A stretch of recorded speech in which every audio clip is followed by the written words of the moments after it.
Hello, hello guys! Supitina TV, it's here! Ayan, may nakita na naman kaming mga OFW dito sa Hong Kong na masarap na bilihan ng milk tea at iba't ibang inumin. Ayan ang mga example nila.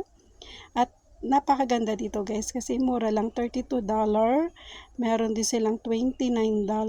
Patapos pag gusto nyo i-upgrade, ayan, yung meron sila yung malaki at may mga din sila, waffles din sila. Ayan, may 15. Pag upgrade mo, dadagdag ka lang ng $15 o kaya $10, depende sa flavor.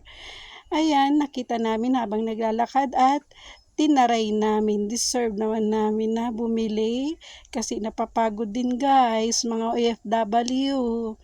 Ayan, kung nakikita nyo, ang dami nilang pagpipilian. Dito yan sa Hong Kong, Song Soi. At marami din silang branch kung gusto niya. Itong aking friend naghihintay ng kanyang order at ako naman ang nagbibideo. Ayan ang pangalan ng shop nila. Ito na ang aming order. Ang in-order namin ay strawberry milk tea. Ayan ang akin green tea. Ayan, o diba? Lemomo ang pangalan ng shop na to. Ito na ang aming order guys. Try na namin kung masarap at mukha namang masarap guys. Ayan, kung gusto nyo ring try yung drinks nila. Pag may nakita kayong shop dito, pag nandito kayo sa Hong Kong, try ninyo to guys at napakasarap.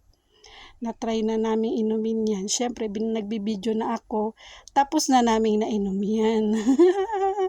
Ayun lang guys. Ito na ang aking mga friend. At ito ang aming mga order. Try nyo rin guys para masubukan nyo.